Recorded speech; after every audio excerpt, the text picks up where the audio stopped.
ஒரு ஏரி ஓரமாக ரெண்டு பசங்க நடந்து போய்கிட்டு இருக்கிறாங்க. அதில் ஒருத்தன் பணக்கார வீட்டு பையன், இன்னொருத்தன் ஏழை. இவங்க ரெண்டு பேரும் போய்கிட்டு இருக்கிறாங்க. வழியில் ஒரு இடத்துல ஒரு ஜோடி செருப்பு இவங்க கண்ணில் படுது. ஒரு விவசாயி அந்த செருப்பை அங்கே விட்டுட்டு பக்கத்தில் இருந்த ஏரியில் கை காலை கழுவிட்டு இருக்கிறார். உடனே அந்த பணக்கார பையனுக்கு ஒரு ஐடியா. அவன் சொன்னானா, டேய், இப்போ ஒரு வேடிக்கை செய்யலாம். அந்த செருப்பு ரெண்டையும் தூக்கி எட்டத்தில் வீசி எரிஞ்சிருவோம். அந்த ஆள் வந்து பார்த்துட்டு செருப்பை தேடி அல்லாடுவான், அங்கேயும் இங்கேயும் ஓடுவான், திருன்னு முழிப்பான். அதை பார்த்து நாம் ரசிக்கலாம், நல்ல தமாஷா இருக்கும் அப்படின்ட்டுருக்கான். இப்படி சொல்லிவிட்டு அந்த செருப்புகளை தூக்கிறதுக்கு போனானா. கொஞ்சம் பொறு அப்படின்னானா அந்த ஏழை பையன். ஏன்னு கேட்டிருக்கான் அவன். இப்போ அந்த ஏழை பையன் சொன்னானா, நீ சொல்கிறது ஒன்றும் வேடிக்கை கிடையாது. உன்னோட செருப்பு தொலைஞ்சா உன் அப்பா உடனே உனக்கு வேறு செருப்பு வாங்கி கொடுத்துருவார். ஆனால் அந்த ஆளுக்கு இந்த செருப்பு தொலைஞ்சதுன்னா வேறு புதுசாக வாங்கிறதுக்கு வாயையும் வயத்தையும் கட்டி பணத்தை சேர்க்க வேண்டியிருக்கும்.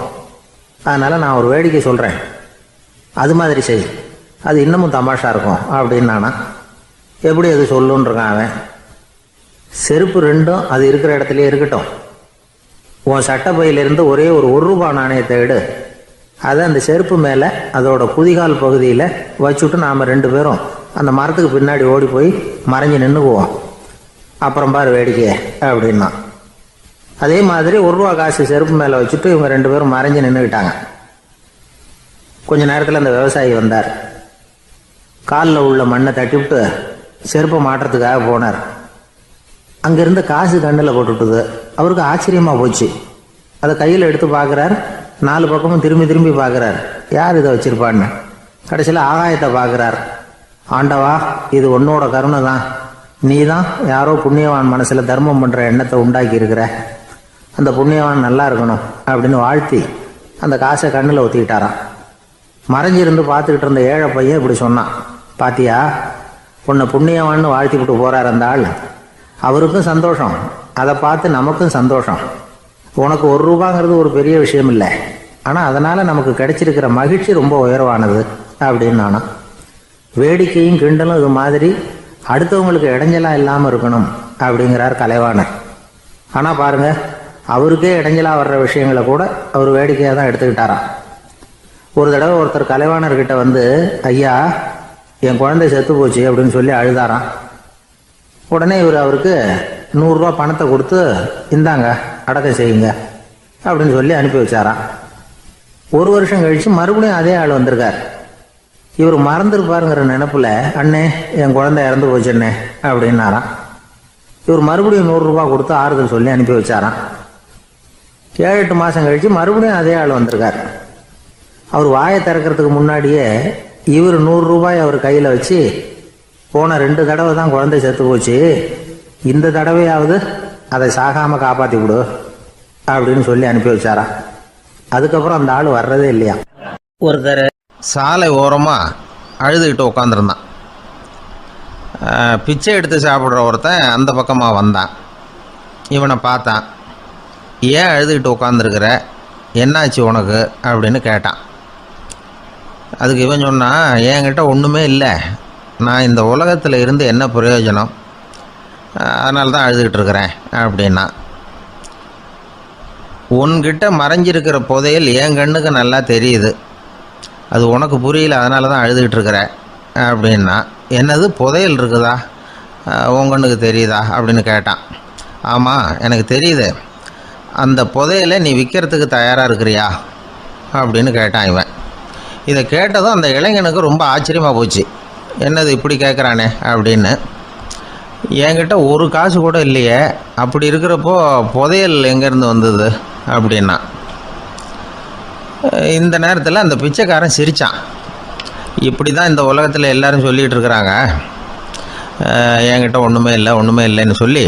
ஆனால் அவங்கக்கிட்ட தான் புதையல் இருக்குது. நீ வேணும்னா என் கூட வா, நம்ம நாட்டு அரசர்கிட்ட போவோம், உங்ககிட்ட இருக்கிற புதையலை அவர் நல்ல விலைக்கு எடுத்துக்குவார் அப்படின்னா. அது எப்படி உனக்கு தெரியும்னா, இதுக்கு முன்னாடியும் இது மாதிரி பல பேரை நான் ராஜா கிட்ட அழைச்சிட்டு போயிருக்கிறேன், அதனால தான் உன்னை பார்த்தேன், உன்னையும் கூப்பிட்றேன். நீ சரின்னு சொன்னால் உன்னை அழைச்சிட்டு போகிறேன், உங்ககிட்ட இருக்கிற புதையலை அவர் நல்ல விலை கொடுத்து எடுத்துக்குவார் அப்படின்னு சொன்னான். இவன் இப்படி சொல்கிறது அந்த இளைஞனுக்கு ஒன்றுமே புரியல. இது என்னது இந்த ஆள் இப்படி சொல்லிகிட்டு இருக்கிறான், நம்மக்கிட்ட என்ன இருக்குது, அதுவும் இல்லாமல் இவனே பிச்சை எடுத்து சாப்பிட்டுக்கிட்டு இருக்கிறான், இவன் போய் நம்மளை ராஜா கிட்ட அழைச்சிட்டு போகிறதா போகிறேங்கிறானே என்ன அப்படின்னு சொல்லி அவன் யோசனை பண்ணான். என்ன யோசிக்கிற, உனக்கு பணம் வேணும்னா என்னோட வா அப்படின்னா. இளைஞன் ஒரு முடிவுக்கு வந்தான். சரி, இங்கேயே உட்காந்துக்கிட்டு இருக்கிறத விட அங்கேயாவது போய் பார்ப்போமே, இங்கே அழுதுட்டு உட்காந்துருக்கிறதுல என்ன பிரயோஜனம், ஏதோ கூப்பிட்றான் போய் பார்த்துட்டு வருவோமே அப்படின்னு சொல்லி அவன் கூட புறப்பட்டான். பிச்சைக்காரன் முன்னாடி போயிட்டே இருக்கிறான், இந்த இளைஞன் பின்னாடி நடந்து போயிட்டுருக்கான். 2 பேரும் அரண்மனையை நோக்கி போகிறாங்க. பாதி வழி போயிருப்பாங்க. வழியில் அந்த பிச்சைக்காரன் சொன்னான், இதை பாரு, முன்னாடியே சில விஷயங்களை நாம் பேசிக்க வேண்டியிருக்கு, சரியாக தெளிவாக முடிவு எடுத்துக்கிட்டு அதுக்கப்புறம் ராஜா கிட்ட போகணும். ஏன்னா அங்கே போய் அது முடியாது இது முடியாதுன்னு நாம் நமக்குள்ளே சண்டை போட்டுக்கிட்டு இருக்க முடியாது. ராஜாவுக்கு விலையை பற்றி கவலையே இல்லை, எவ்வளவு சொன்னாலும் நமக்கு பணம் கிடச்சிரும். ஆனால் அதுக்கப்புறம் நான் இதை விற்கிறதுக்கு தயாராக இல்லைன்னு சொல்லிடக்கூடாது. அதனால் புதையலை விற்கிறதா இல்லையாங்கிறத இங்கேயே தெளிவாக முடிவு செஞ்சுக்கணும், இல்லைன்னா ராஜா கிட்ட போய் அங்கே போய் குழப்பிக்கிட்டு இருக்க முடியாது அப்படின்னு சொன்னான். இளைஞனுக்கு ஒன்றுமே புரியல. என்ன சொல்கிற நீ, என்கிட்டயா புதையலா, எங்கே இருக்குது அப்படின்னு சொல்லி குழம்பி போனான். இப்போ அந்த பிச்சைக்காரன் சொன்னான், இதை பாரு, இப்போ உதாரணத்துக்கு உன்னுடைய கண்களை எடுத்துக்கோ, அதுக்கு நீ என்ன விலை கேட்டுற போகிற, நான் அதுக்கு ராஜா கிட்டே இருந்து ஒரு 50,000 ரூபா வாங்கி தர முடியும். உன்னுடைய இருதயத்தை கொடுக்குறியா, 20 லட்சம் ரூபா வாங்கி தரேன். மூளையை கொடுக்குறியா, 30 லட்சம் வாங்கி தரேன். என்ன சொல்கிற அப்படின்னு சொல்லி இந்த பிச்சைக்காரன் பேசிக்கிட்டே போகிறான். இளைஞனுக்கு கோபம் வந்துட்டுது. என்ன உளர்ற, உனக்கு என்ன பைத்தியமா, கண்ணையும் மூளையையும் இருதயத்தையுமா விற்பாங்க, என்ன விலை கொடுத்தாலும் அதையெல்லாம் நான் விற்கிறதுக்கு தயாராக இல்லை, நான் விற்க மாட்டேன், அதை கொடுத்துட்டு நான் என்ன பண்ணுறது, இப்படி நான் மட்டும் இல்லை யாருமே இதை விற்கிறதுக்கு தயாராக இருக்க மாட்டாங்க அப்படின்னு சொன்னான் அந்த இளைஞன். இவன் இப்படி சொன்னதும் அந்த பிச்சைக்காரன் வாய் விட்டு சிரிக்க ஆரம்பிச்சுட்டான்.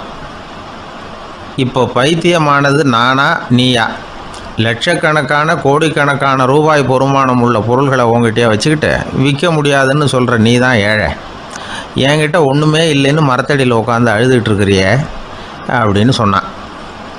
இன்றைக்கி பார்த்திங்கன்னா பல பேர் தன்கிட்ட புதைஞ்சிருக்கிற ஆற்றலை புரிஞ்சிக்க முடியாமல் அவதிப்பட்டுக்கிட்டு இருக்கிறாங்க. நம்மக்கிட்ட என்ன இருக்குங்கிறது அவங்களுக்கு தெரியறதில்ல, அதனால தான் என்கிட்ட ஒன்றுமே இல்லைன்னு சொல்லி அழுதுகிட்டு இருக்கிறாங்க. இதை விளங்க வைக்கிறதுக்கு பெரியவங்க சொல்கிற கதை இது. நம்மக்கிட்ட இருக்கிற புதையலை நாம் தான் தோண்டி எடுக்கணும். உண்மையான புதையலுங்கிறது உள்ளே இருக்குது, ஆனால் அதை வெளியில் தேடுற ஆசாமிகள் தான் அதிகம். சராசரி மனித இயல்பு அப்படி. நம்மக்கிட்ட விலை மதிக்க முடியாத பகுத்தறிவு இருக்குது, அதை வச்சுக்கிட்டு வாழ்க்கையில் முன்னேறத்துக்கு முயற்சி பண்ணணும். என்கிட்ட ஒன்றுமே இல்லைன்னு நினச்சி ஓரமாக உட்காந்துடக்கூடாது. முயற்சி செஞ்சால் முடியாத காரியம் எதுவுமே இல்லை. ஒரு ரயில்வே ஸ்டேஷன் பக்கம் வெளியில் ஒரு டாக்ஸி நின்றுக்கிட்டு இருந்தது. அந்த பக்கமாக வந்த ஒருத்தர் டாக்ஸி டிரைவரை பார்த்து சொன்னார், ஐயா, உங்கள் வண்டியில் பின் சீட்டில் ஒரு மணி பர்ஸு கிடக்கு, யாரோ மறந்து விட்டுட்டு போயிருக்கிறாங்க அப்படின்னார். இல்லை அது காலி பர்ஸு தான், நான் தான் அதை அங்கே போட்டு வச்சுருக்கிறேன்னார் டிரைவர். ஏன்னு கேட்டார் அவர். இதுக்கு டிரைவர் சொன்னார், அதை பார்க்குற யாராவது அதை எடுத்துக்கலாம்ங்கிற ஆசையிலையாவது சவாரிக்கு வருவாங்க, அதுக்காக தான் போட்டு வச்சுருக்கிறேன் அப்படின்னார். ஒரு கடைக்கு போனேன், 5 ரூபா பணத்தை எடுத்து கொடுத்தேன். ஒரு தினசரி பத்திரிகையை கேட்டேன். அவர் உடனே அங்கே அடுக்கி வச்சுருந்த பத்திரிகையில் ஒன்று எடுத்து என் கையில் கொடுத்தார், வாங்கிக்கிட்டேன். மீதி பணத்தை எடுத்தார், அதையும் என் கையில் கொடுக்கணும்ல, கொடுக்கல. எதிரில் இருந்த பலகையில் வச்சு எடுத்துக்க சொன்னார். எப்பவும் அவர் அப்படி தான் பண்ணுவார், நானும் எடுத்துக்கிட்டு வந்துடுவேன். இவர் ஏன் இப்படி பண்ணுறாருங்கிறது எனக்கு ரொம்ப நாளாக ஒரு சந்தேகம். ஒரு நாள் அவர்கிட்டயே இதை கேட்டுவிட்டேன், ஏங்க நீங்கள் உங்கள் கடைக்கு பொருள்கள் வாங்குறவங்களுக்கு நீங்கள் பாக்கி சில்லறையை கொடுக்குறப்போ பலகையில் வச்சு விட்றீங்க, கையில் கொடுக்க மாட்டேங்கிறீங்களே, ஏன் அப்படின்னு கேட்டேன். காசை கையில் கொடுத்தா நம்மக்கிட்ட இருக்கிற லட்சுமி போயிடுவா சார் அப்படின்னார். அதாவது பணம் செலவாயிடும் அப்படின்னு அர்த்தமா. இன்னொரு நண்பர், அவர் ஒரு நாள் வழக்கத்துக்கு மாறாக ரொம்ப சோகமாக உட்காந்துருக்கிறார். ஏங்க என்னாச்சு, ஏன் இப்படி கப்பலே கவிழ்ந்தது மாதிரி உட்காந்துருக்குறீங்க அப்படின்னு கேட்டேன். கப்பலே கவிழ்ந்திருந்தா கூட நான் இப்படி கவலைப்பட மாட்டேன் சார், வேற ஒன்று நடந்து போச்சுன்னார். என்னன்னு கேட்டேன். என் உச்சந்தலையில் பல்லி ஒன்று விழுந்துட்டுதுன்னார். அதுக்காகவா இப்படி அப்படின்னு ஆச்சரியப்பட்டேன். ஆமாங்க, பல்லி உச்சந்தலையில் விழுந்தால் பலன் என்னன்னு பஞ்சாங்கத்தில் பார்த்தேன், மரணம்னு போட்டிருக்கு அப்படின்னு சொல்லிவிட்டு அவர் தொடர்ந்து கவலைப்பட ஆரம்பிச்சிட்டார். இப்படியும் ஒருத்தர். என் கூட வேலை பார்க்குற ஒருத்தர் எப்படி தெரியுமா, தினமும் வலது காலை வச்சு தான் ஆஃபீஸுக்கு உள்ளே நுழைவார். என்னைக்காவது தவறுதலாக இடது காலை வச்சு உள்ளே வந்துட்டார்னா அன்னைக்கு பூரா மனசு சங்கடப்படுவார். எந்த வேலையும் சரியாக ஓடாது. கேரம் போர்டு ஆடுற ஒருத்தர் எப்போ ஆட உட்காந்தாலும் ஸ்ட்ரைக்கரை கை தவறி கீழே விழுற மாதிரி பண்ணி அதுக்கப்புறம் அதை எடுத்துக்கிட்டு ஆட உட்காருவார். ஏன்னா எப்போவும் ஒரு தடவை நிஜமாகவே அது கை தவறி கீழே விழுந்திருக்குது. அன்னைக்கு பிரமாதமாக ஜெயிச்சுட்டார். உடனே ஒரு முடிவுக்கு வந்துட்டார், கை தவறுனா லாபம் அப்படின்னு. அதுக்கப்புறம் அதையே பழக்கமாக்கிக்கிட்டார். பூனை குறுக்க போனால் சகனம் சரியில்லைன்னு நினைக்கிறவங்க உண்டு. ஆனால் ஒருத்தர் எப்படி தெரியுமா, அவர் வெளியில் கிளம்புற சமயம் பக்கத்து வீட்டு ரேடியோவில் மியாவ் மியாவ் பூனைக்குட்டின்னு பாட்டு சத்தம் கேட்டால் கூட போதும், சகனம் சரியில்லைன்னு பிரயாணத்தை கேன்சல் பண்ணிவிடுவார். இப்போ இவ்வளவும் எதுக்கு சொல்கிறோம்னா, அளவுக்கு மீறின சகுன நம்பிக்கைகள் இருக்கு பாருங்கள், இதோட பயமும் சேர்ந்துக்கிட்டதுன்னு வச்சுக்கோங்க, இது ஒருத்தருடைய மனநிலையை பாதிச்சிடும். இது உளவியல் நிபுணர்கள் சொல்கிற கருத்து. வாழ்க்கையே தடுமாற வச்சிரும். பாதுகாப்பு இல்லாத உணர்வு, ஒரு விதமான டிப்ரெஷன் மனநிலை, இதெல்லாம் தான் இதுக்கு காரணமாக அமையலாம். சில பேர் காய்கறி நறுக்க கத்தியை கையில் எடுத்தால் கூட நேரம் சரியாக இருக்கா அப்படின்னு பார்த்துட்டு தான் வேலையை ஆரம்பிக்கிறது வழக்கம். அறிவு தான் மனசுக்கு வாத்தியாராக இருக்கணும். அப்போ தான் வாழ்க்கை நிம்மதியாக இருக்கும். அறிவு மனசு சொல்கிறபடியெல்லாம் கேட்க ஆரம்பிச்சுட்டுதுன்னா இடைஞ்சல் தான். ஒருத்தருக்கு 7ஆம் நம்பர் தான் ராசியான நம்பரான். 7ஆம் தேதி தான் எந்த காரியத்தையும் ஆரம்பிப்பாராம். 7 எழுத்து வர்றது மாதிரி பேரை மாற்றி வச்சுக்கிட்டார். 7 மணிக்கு தான் தினமும் எழுந்திருப்பார். 7ஆம் நம்பர் வீட்டில் தான் குடியிருக்கார். கல்யாணம் கூட 7ஆம் தேதி தான் பண்ணிக்கிட்டார். அவர் ஒரு நாள் குதிரை பந்தயத்துக்கு போனாராம். குதிரையோட பேரையெல்லாம் பார்த்தார். ஒரு குதிரையோட பேர் 7 எழுத்தில் அமைஞ்சிருந்தது. 7 தானே இவருக்கு அதிர்ஷ்ட நம்பர். அதனால் உடனே அது பேரில் பணத்தை கட்டினார். பந்தயம் நடந்தது. என்ன சார் ஆச்சுன்னு கேட்டாங்க. நான் பணம் கட்டின அந்த என்னோட குதிரை 7ஆவதாக சேர்ந்தது சார் அப்படின்னாராம் சோகமாக. ஒரு அம்மா தெருவில் உட்காந்து என்னத்தையோ தேடிட்டு இருக்கிறாங்க. அந்த அம்மா ஒரு சுஃபி ஞானி. அவங்க பேர் என்னன்னா ரபியா அல் அடாவியா. அந்த அம்மாவுக்கு கண் கூட தெளிவாக தெரியாது. அந்த பக்கமாக வந்த சில பேர் இவங்களுக்கு உதவி செய்கிறதுக்காக வந்தாங்க. என்ன தேடிட்டு இருக்கிறீங்க அப்படின்னு கேட்டாங்க. இதுக்கு அந்த அம்மா, அந்த கேள்வி அவ்வளோ முக்கியத்துவம் இல்லை, நான் தேடிட்டு இருக்கிறேன், உங்களால் முடிஞ்சால் எனக்கு உதவி பண்ணலாம் அப்படின்னாங்களாம். உதவி செய்ய வந்தவங்களுக்கு ஆச்சரியம்.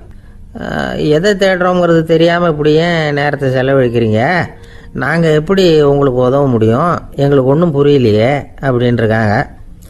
சரி, உங்களை திருப்தி பண்ணுறதுக்காக சொல்கிறேன், ஒரு குண்டூசி தொலைஞ்சி போச்சு, அதை தேடுறேன் அப்படின்னாங்களாம் அந்த அம்மா. அதுக்கப்புறம் இவங்களும் சேர்ந்து தேட ஆரம்பிச்சிட்டாங்க. கொஞ்ச நேரம் ஆச்சு, ஒன்றும் கிடைக்கல. உதவி செய்ய வந்தவங்களும் அழுத்து போட்டாங்க. அப்புறம் கேட்டாங்க, இதை பாருங்கம்மா, இது ரொம்பவும் பெரிய தெரு, அகலமான தெரு, அதனால் குறிப்பாக நீங்கள் எந்த இடத்துல அந்த குண்டூசியை தொலைச்சிங்க அதை சொல்ல முடியுமான்னாங்களாம். இதுக்கு அந்த அம்மா, நீங்கள் மறுபடியும் அர்த்தமில்லாத கேள்வியை கேட்குறீங்க, உங்கள் கேள்விக்கும் நான் தேடுறதுக்கும் என்ன சம்மந்தம்னாங்களாம். இதை கேட்டதும் அவங்க ஒரு மாதிரி ஆயிட்டாங்க. என்னம்மா நீங்கள் பைத்தியம் மாதிரி பேசுகிறீங்க அப்படின்னாங்களாம். சரி, உங்களை மறுபடியும் திருப்திப்படுத்துறதுக்காக சொல்கிறேன், அதை நான் எங்கள் வீட்டில் தொலைச்சுட்டேன் அப்படின்னாங்களாம். அப்புறம் எதுக்காக இங்கே தேடிட்டு இருக்கிறீங்க அப்படின்னு கேட்டிருக்காங்க. ஏன்னா இங்கே தான் வெளிச்சம் அதிகமாக இருக்குது, அங்கே வீட்டுக்குள்ளே இருட்டாக இருக்குது, அதனால் இங்கே தேடுறேன், வெளிச்சம் உள்ள இடத்துல தானே தேட முடியும் அப்படின்னாங்களாம் அந்த ஞானி. இந்த கதைக்கு என்ன அர்த்தங்கிறத பெரியவங்க சொல்கிறாங்க. அதாவது இந்த தேடுதல்ங்கிறது ஒரு வியாதி. அது நம்ம சதா அலைய வைக்கும், பைத்தியமாக மாற்றுறதுக்கு முயற்சி பண்ணோம். ஒரு காலம் அது நிறைவு அடையவே அடையாது. வாழ்வுங்கிறது ஒரு புரிந்து கொள்ள முடியாத சதா இயங்கி கொண்டிருக்கிற ஒரு செயல். அதுக்கு ஆரம்பமும் இல்லை, முடிவும் கிடையாது. எதையோ தேடணும் அப்படிங்கிற உந்துதல் நமக்குள்ளே இருக்கும். ஆனால் குறிப்பாக எதை தேடிட்டு இருக்கிறோம் அப்படிங்கிறது புரியாது. அப்படி ஏதாவது ஒன்றை தேடி அடைஞ்சிடுறோம்னு வச்சுக்கோங்க, உடனே ஒரு அதிருப்தி வந்துடும். அதனால் வாழ்க்கைங்கிறது சலிப்பு நிறைந்தது அப்படிங்கிற எண்ணத்தை உண்டாக்கிக்கிறோம். ஒன்று அடைஞ்சதுக்கு அப்புறம் இன்னொன்று தேட ஆரம்பிச்சிருவோம். ஆக இந்த தேடல்ங்கிறது நாம் ஒன்று அடைஞ்சாலும் அடையாவிட்டாலும் தொடர்ந்து நடந்துக்கிட்டு தான் இருக்கும். இதுக்கு முடிவே கிடையாது. இந்த உண்மையை நாம் நல்லா புரிஞ்சுக்கணும் அப்படிங்கிறது பெரியவங்களுடைய கருத்து. ஏழையும் தேடுறான், பணக்காரனும் தேடுறான், நோயாளியும் தேடுறான், நோய் இல்லாதவனும் தேடுறான், அதிகாரம் உள்ளவனும் தேடுறான், அதிகாரம் இல்லாதவனும் தேடுறான், முட்டாளும் தேடுறான், அறிவாளியும் தேடுறான். ஆனால் யாரும் இதை தான் தேடி சாதிக்க போகிறோம், இதுதான் முடிவு அப்படின்னு திட்டவட்டமாக சொன்னதில்லை. ஒன்று அடைஞ்சதும் இன்னொன்று தேட ஆரம்பிச்சிடுறாங்க, அவ்வளோதான். அதாவது உங்களின் தேடுபவர் உங்கள் உள்ளே தான் இருக்கிறார், அவரை தேடி கண்டுபிடியுங்கள். இதுதான் ஞானிகள் நமக்கு சொல்லுகிற ஒரு ஆலோசனை. நம்மால் ஒருத்தன் ஜெயிலில் இருந்தான். இன்னொரு கைதி அவனை பார்த்து கேட்டான், ஏன்பா உன்னை பார்க்குறதுக்கு வெளியிலேருந்து யாருமே இங்கே வர்றது இல்லையே, உனக்கு சொந்தக்காரங்களே கிடையாதா அப்படின்னு கேட்டானா. ஏன் இல்லை, எனக்கு சொந்தக்காரங்க நிறைய பேர் உண்டு, அவங்க என்னை பார்க்க வராததுக்கு காரணம் வேற அப்படின்ட்டுருக்கான் இவன். என்ன காரணம்னு கேட்டான் அவன். அதுக்கு இவன் சொன்னானா, அதுக்கு என்ன காரணம்னா அவங்க எல்லாரும் இங்கே உள்ளேயே இருக்கிறாங்க அப்படின்னானா. ஒருத்தன் எப்படி நடந்துக்கிறாங்கிறத வச்சு தான் அந்த ஆள் எப்படிங்கிறத நாம் முடிவு பண்ணுறோம். ஆளுமைன்னு சொல்கிறோம்ல, அதுக்கு சூழ்நிலைகளை ஆளுகின்ற தன்மை அப்படின்னு விளக்கம் கொடுக்குறார் ஒரு உளவியல் நிபுணர். சரி, ஒரு மனிதனுடைய ஆளுமையை உருவாக்குகிற விஷயங்கள் என்னென்ன? பிறப்பு, வளர்க்கப்பட்ட விதம், படிப்பு, நண்பர்கள், சமுதாயம், இப்படி நிறைய உண்டு. ஆளுமையின் அடிப்படையில் சில மனநோய்கள் உண்டாகுது. அதெல்லாம் என்னென்னங்கிறத தெரிஞ்சு வச்சுக்கிட்டோம்னா நம்ம கூட இருக்கிறவங்கள அடையாளம் கண்டுபிடிக்கிறதுக்கு அது ரொம்ப உபயோகமாக இருக்கும். ஃப்ரெனாய்டு ஆளுமை அப்படின்னு ஒன்று. இந்த கோளாறு உள்ளவங்க எப்படி இருப்பாங்க தெரியுமா? அதிக உணர்ச்சி, சந்தேகம், பொறாமை இதெல்லாம் அதிகமாக இருக்கும். வளைஞ்சு கொடுக்க மாட்டாங்க. அடுத்தவங்களோட இணக்கமான உறவு இருக்காது. அவங்க செய்கிற தப்புக்கெல்லாம் அடுத்தவங்களை குறை சொல்லிகிட்டு இருப்பாங்க. இது ஒரு ரகம். அடுத்தது ஸ்கிசாய்டு ஆளுமை அப்படின்னு சொல்கிறாங்க. இந்த கோளாறு உள்ளவங்க அடுத்தவங்களோட பழக கூச்சப்படுவாங்க. சின்ன வயசுலேயே இது ஆரம்பமாயிடுது. பகல் கனவுலேயே சஞ்சரிப்பாங்க. அவங்களுடைய விரோதம், கோபம் இதை கூட வெளியில் காட்டிக்க முடியாமல் இருப்பாங்க. இவங்களுக்கு அகமுகம், பிரச்சனைகள்லேருந்து ஒதுங்கி எதுலேயும் ஈடுபாடு இல்லாதவங்களாக இருப்பாங்க. இப்படி ஒரு ரகம். அடுத்தது சைக்ளோதமிக் ஆளுமை அப்படின்னு சொல்கிறாங்க. அது என்னென்னா உணர்ச்சிகளில் ஏற்றத்தாழ்வு அதிகமாக இருக்குமா. சில சமயம் பார்த்தா மகிழ்ச்சியாக இருப்பாங்க, சில சமயம் சோகமாக உட்காந்துருப்பாங்க. அவங்க மனநிலைக்கு தகுந்த மாதிரி சமூக நிகழ்ச்சிகளில் பங்கெடுத்துக்குவாங்க. இன்னொரு வகை என்னென்னா எண்ணப்பீடிகை ஆளுமை அப்படின்னு பேர் வச்சுருக்கிறாங்க. அதுக்கு இவங்களுக்கெல்லாம் கரெக்டாக இருக்கணும், எல்லாம் சட்டத்திட்டம் இதுலேயும் ஒரு ஒழுங்குமுறை, இப்படி எதிர்பார்க்குற மனோபாவம்.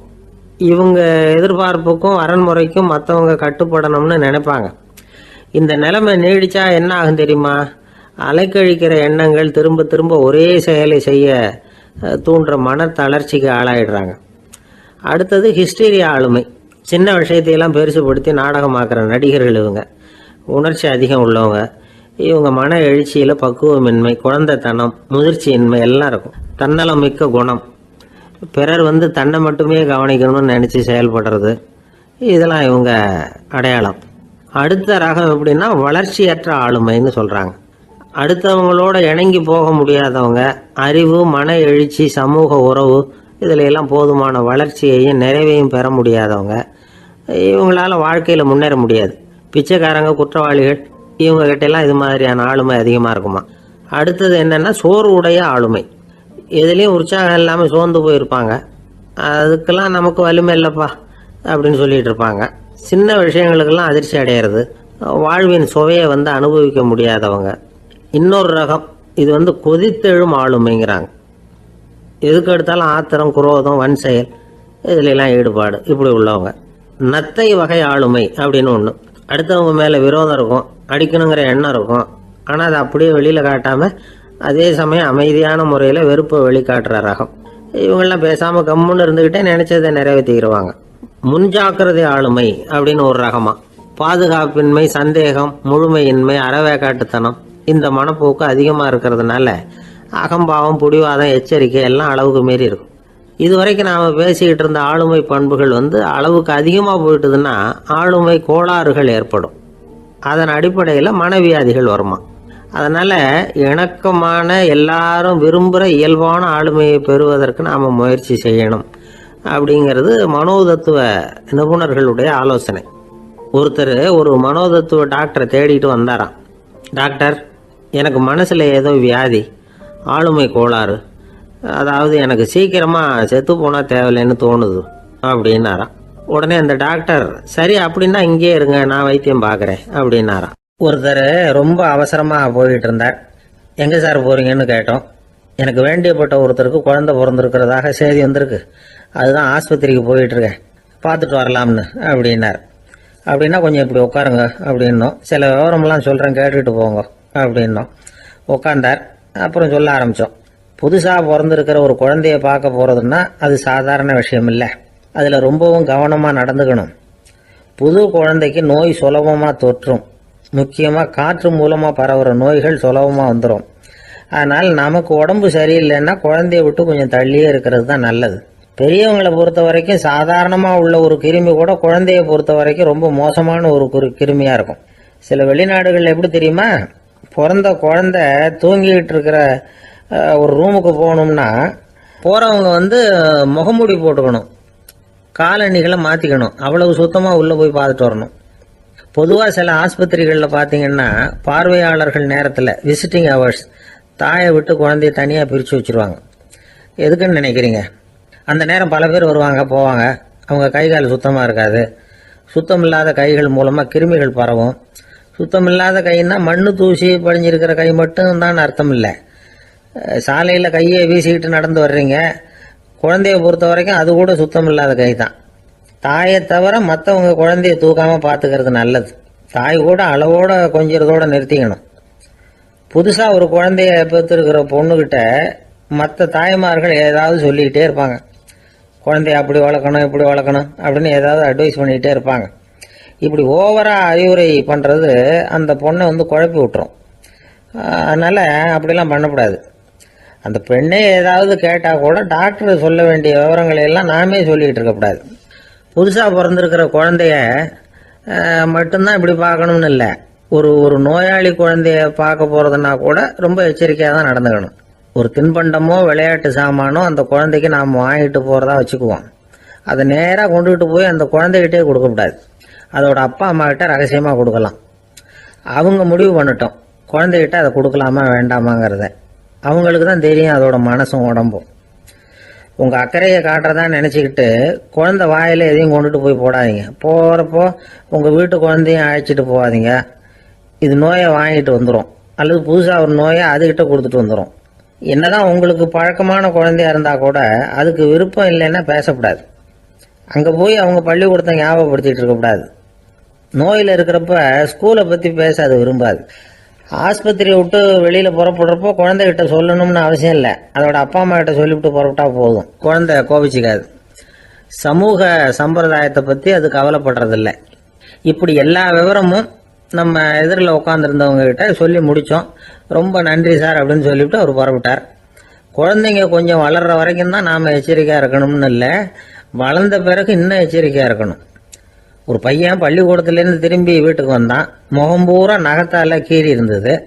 அப்பா பார்த்து பயந்துட்டார். யாருடா உன்னை இப்படி பண்ணது அப்படின்னார். என் கூட படிக்கிற இன்னொரு பையன். நாளைக்கு உன் கூட பள்ளிக்கூடத்துக்கு வர்றேன், நீ எனக்கு அவனை அடையாளம் காட்ட முடியுமான்னார். அது ரொம்ப சுலபம் நான் பையன். எப்படின்னார் அப்பா. அவன் காதில் ஒன்று கையோடு எடுத்துகிட்டு வந்திருக்கிறேன், இதோ என் பையில தான் வச்சுருக்கேன் அப்படிங்கிறான் அந்த பையன். ஒருத்தர் சிகரெட்டும் கையுமா வந்தார். சார், இந்த புகைப்பிடிக்கிற பழக்கத்தை நிறுத்தி போடணும்னு தான் பார்க்குற முடியலன்னார். புகைப்பிடிக்கிறத நிறுத்துறது ரொம்ப சுலபம் சார் அப்படின்னார் இன்னொருத்தர். எப்படி சொல்கிறீங்கன்னு கேட்டார் அவர்.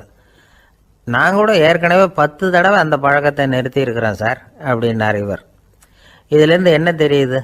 புகைப்பழக்கத்தை திடீர்னு விட்டு விடுறதுங்கிறது ரொம்ப கஷ்டம்னு தெரியுது. இருந்தாலும் இது சம்பந்தமான ஆராய்ச்சி அனுபவம் இது ரெண்டையும் அடிப்படையாக வச்சு சில வழிமுறைகளை சொல்கிறாங்க. அதாவது புகைப்பிடிக்கிறத நிறுத்துறதுக்கு 10 வழிகள் உண்டு அப்படின்னு சொல்கிறாங்க. அது என்னங்கிறத தெரிஞ்சுக்கிட்டா உபயோகப்படுதான்னு பார்க்கலாமே. முதல் கருத்து என்னன்னா, கொஞ்ச நாளைக்கு புகைப்பிடிக்கிற நண்பர்களை விட்டு விலகி இருக்கணும். இதனால் புகைப்பிடிக்கிற ஆசை குறையும். அந்த பழக்கத்தை மறுபடியும் ஆரம்பிக்கக்கூடாதுங்கிற எண்ணம் உறுதிப்படும். ரெண்டாவது கருத்து, புகைப்பிடிக்கிறதை எதிர்த்து தீவிரமாக பிரச்சாரம் செய்ய ஆரம்பிச்சிடணும். அது அடுத்தவங்களுக்கும் உபயோகப்படும், உங்களுக்கும் உபயோகப்படும். உங்கள் உள்ளுணர்வை அது தூண்டும், உங்களை உறுதி கொள்ள வைக்கும். மூன்றாவது கருத்து என்னன்னா, தினமும் 2 தடவை குளிக்கணும். எப்படி தெரியுமா? முதல்ல வெது வெதுப்பான தண்ணீர், அப்புறம் குளிர்ந்த தண்ணீர், இப்படி மாறி மாறி குளிக்கணுமா. 4வது கருத்து, உடற்பயிற்சிகள் செய்யணும். மூச்சு வாங்குற மாதிரியான பயிற்சிகள் ரொம்ப நல்லதான். பிராணாயாமம் அப்படிங்கிற மூச்சு பயிற்சி ரொம்ப நல்லதுங்கிறாங்க. அப்புறம் 5வது கருத்து, சாப்பாடு மிதமாக இருக்கணும், சீராக இருக்கணும். பச்சை காய்கறிகள், பழங்கள் சாப்பாட்டில் சேர்த்துக்கலாம். அடிக்கடி கொஞ்சம் கொஞ்சமாக சாப்பிட்டு ரத்தத்தில் சர்க்கரையின் அளவை பராமரிக்கணும். இது நரம்புகளை அமைதிப்படுத்தும். 6வது கருத்து என்னன்னா, ரொம்ப நேரம் பசியோடு இருக்கக்கூடாது. புகைப்பிடிக்கிறத நிறுத்த முயற்சி செய்யும் பொழுது எடை குறைப்பு நடவடிக்கைகளை மேற்கொள்ளக்கூடாது. 7வது கருத்து, காப்பி, தேநீர், மதுபானம், அப்புறம் போதைப் பொருள்கள் கலந்த உணவுகள் இதெல்லாம் வேணாம். புகைப்பிடிக்கிறத அதெல்லாம் ஊக்கப்படுத்தும். கடுகு, மிளகு, அப்புறம் காரமான பொருள்களை தவிர்க்கணும். உப்பு அளவை குறைக்கணும். தினமும் 10 குவளை தண்ணீராவது குடிக்கணும். வெறும் தண்ணி புகைப்பிடிக்கிற ஆவலை தணிக்குதான். 8வது கருத்து, கையில் சிகரெட்டு, புகையில ஏதாவது இருந்தால் உடனே தூக்கி எறிஞ்சிடுங்க. அது கையில் இருக்கிற வரைக்கும் புகைப்பிடிக்கிற ஆசை வந்துக்கிட்டே இருக்கும். 9வது கருத்து என்னென்னா, இறை நம்பிக்கை உள்ளவங்க புகைப்பிடிக்கிற எண்ணம் வர்றப்போவெல்லாம் பிரார்த்தனை செய்ய ஆரம்பிச்சுடலாம். 10வது கருத்து, உங்களுக்கு ரொம்பவும் வேண்டியவங்க யாரோ அவங்கக்கிட்ட எல்லாம் நீங்கள் புகைப்பிடிக்கிறத நிறுத்தி விட்டதா சொல்லிவிடுங்க. இந்த 10 வழிகளையும் கடைபிடிக்க ஆரம்பிச்சுட்டா புகைப்பிடிக்கும் பழக்கத்தை நிறுத்தி விடலாம் அப்படின்னு சொல்கிறாங்க அனுபவப்பட்டவங்க. முயற்சி பண்ணி பார்க்கலாம். ஒரு முக்கியமான இடத்துல நின்றுக்கிட்டு இருந்தார் ஒருத்தர். அங்கே இன்னொருத்தர், ஏன் சார் இந்த இடத்துல சிகரெட் பிடிக்கலாமா அப்படின்னு அனுமதி கேட்டார். இந்த இடத்துல சிகரெட் பிடிக்கக்கூடாதுங்க அப்படின்னாரு இவர். நீங்கள் இப்படி சொல்கிறீங்க, ஆனால் இந்த இடத்துல கீழே நிறைய சிகரெட் துண்டுகள் கிடக்குதே, அவங்கெல்லாம் யார்? அவங்கெல்லாம் உங்கள் மாதிரி என்கிட்ட அனுமதி கேட்காதவங்க அப்படின்னாராம் இவர். ஒரு தெருவில் சில சிறுவர்கள் விளையாடிக்கிட்டு இருந்தாங்க. ஏதோ ஒரு உயரமான கல்லை நடுத்தெருவில் வச்சு அதை சுற்றி சுற்றி ஓடி வந்துக்கிட்டு இருக்கிறாங்க. அது என்ன விளையாட்டோ அவங்களுக்கு தான் தெரியும். கொஞ்ச நேரம் அப்படி விளையாடிக்கிட்டு இருந்தவங்க விளையாடி முடிச்சதும் அந்த கல்லை நடுத்தெருவில் அப்படியே விட்டுட்டு அவங்கவுங்க வீட்டுக்கு ஓடி போட்டாங்க. அதுக்கப்புறம் அந்த வழியாக 2 பெண்கள் பேசிக்கிட்டே வந்தாங்க. பேச்சு சுவாரஸ்யத்தில் நடுத்தெருவில் இருந்த அந்த கல்லை கவனிக்கலை. காலில் இடிச்சுட்டுது, லேசாக ரத்தம் வந்துட்டுது, வலி தாங்கலை. காலில் இடிச்சுக்கிட்ட பொண்ணு திட்ட ஆரம்பிச்சுட்டுது. வர வர ஊர் உலகம் ரொம்ப கெட்டு போச்சு, யாருக்கும் பொறுப்பே கிடையாது பாரு, இப்படி நடுத்தெருவில் பொறுப்பு இல்லாமல் இப்படி கல்லை போட்டு வச்சுருக்கிறாங்களே, இது நியாயமா அப்படின்னு சொல்லி இந்த சமூகத்தை கடுமையாக விமர்சனம் பண்ணிக்கிட்டு அவங்க போயிட்டாங்க. கொஞ்ச நேரம் கழித்து ஒரு வாலிபன் அந்த வழியாக வந்தான். அந்த கல்லை பார்த்தான், நின்னான், ஒரு நிமிஷம் யோசனை பண்ணான். என்ன பண்ணலாம்னு பார்த்தான். தன்னுடைய வீரத்தையும் பலத்தையும் காட்டணும்னு நினச்சான். பின்னாடி போனான். அப்புறம் வேகமாக ஓடி ஒரு சின்ன ஹை ஜம்ப் அப்படியே துள்ளி குதிச்சான். துள்ளி குதித்து தாண்டி அந்த பக்கமாக போய் விழுந்தான். அப்படியே விசில் அடிச்சுக்கிட்டு அவன் பாட்டுக்கு நடந்து போகிறான். அடுத்தபடியாக ஒரு காதல் ஜோடி அந்த வழியாக வந்தது. நடுத்தெருவில் கல் கண்ணில் பட்டது. அவங்க 2 பேரும் ரொம்ப நெருக்கமாக சேர்ந்து வந்துக்கிட்டு இருக்கிறாங்க. நடுவில் கல் இருக்கிறதுனால கொஞ்ச நேரம் 2 பேரும் விலகி மறுபடியும் இந்த பக்கம் சேர்ந்து போகணும். கொஞ்ச நேரம் நாம் பிரிய வேண்டி இருக்குதே அப்படின்னு வருத்தத்தோட முணுமுணுத்துக்கிட்டே இந்த பக்கம் வந்தாங்க. அதுக்கப்புறம் வழக்கம் போல் சேர்ந்து அவங்க பாட்டுக்கு எதிர்காலத்தை பற்றி கற்பனை பண்ணிக்கிட்டே போயிட்டாங்க. கடைசியாக அந்த வழியாக பார்வை இல்லாத ஒருத்தர் வந்துக்கிட்டு இருக்கார். அவர் கையில் வழக்கமாக வச்சிருக்கிற அந்த ஊன்றுகோல், கையில் இருக்கிற அந்த ஊன்றுகோலால் தனக்கு முன்னாடி அப்படியும் அப்படியே தட்டிக்கிட்டு பார்த்துக்கிட்டே அவர் மெதுவாக நடந்து வந்துக்கிட்டு இருக்கிறார். வழியில் இருக்கிற அந்த கல் தட்டுப்பட்டுது. உடனே நடுத்தெருவில் ஒரு கல் இருக்குங்கிறத அவர் புரிஞ்சுக்கிட்டார். உடனே குனிஞ்சார். அந்த கல்லை தடவி பார்த்து எடுத்தார். தெரு ஓரமாக கொண்டுட்டு போய் போட்டார். அதுக்கப்புறம் அவர் பாட்டுக்கு அவர் வழியில் நடந்து போனார். இப்போ இதில் பல பேர் வந்தாங்க போனாங்க. இவங்களில் பார்வை உள்ளவங்க யார், பார்வை இல்லாதவங்க யார்? இப்படி ஒரு கேள்வி கேட்டால் என்ன பதில் சொல்ல முடியும்? கொஞ்சம் யோசிச்சு பார்த்தா இன்னைக்கு பல பேர் இப்படி தான் இருந்துகிட்டு இருக்கிறோம். ஒரு ஆள் பார்க்கறதுக்கு பெரிய மனுஷன் மாதிரி இருக்கார். ஒரு தெரு வழியாக நடந்து வந்துக்கிட்டு இருந்தார். இருட்டு நேரம். வழியில் ஒரு பெரிய கல் கிடந்தது, கருங்கல். பார்த்தார். கொஞ்ச நேரம் யோசிச்சார். போய் தூக்கி பார்த்தா ரொம்ப கனமாக இருந்தது. இன்னொரு ஆள் சேர்ந்தாதான் தூக்க முடியும். இவர் உடனே ரோட்டோரமாக போய் ஒரு மரத்தடியில் உட்காந்துக்கிட்டார். 2 பக்கமும் பார்த்துக்கிட்டே இருக்கார், யாராவது வர்றாங்களான்னு. கொஞ்ச நேரத்தில் ஒருத்தர் வந்தார். இவருக்கு தெரிஞ்சவர். என்னங்க இந்த நேரத்தில் இங்கே உட்காந்துருக்குறீங்கன்னு கேட்டார் அவர். அதோ அந்த கருங்கல் அப்படின்னு சுட்டி காட்டினார். ஓ, அதை தூக்கி ஓரமாக போடணுமா? வாங்க 2 பேரும் தூக்கலான்னார் வந்தவர். நான் அதுக்காக உட்காந்துருக்கலன்னார் இவர். பின்ன வேற எதுக்காகன்னார் அவர். ஒரு மனுஷன் கருங்கல்லில் காலை இடிச்சுக்கிட்டான்னா எப்படி துள்ளுவான்னு பார்க்கணுங்கிறது எனக்கு ரொம்ப நாளாக ஒரு ஆசை. அதுக்காக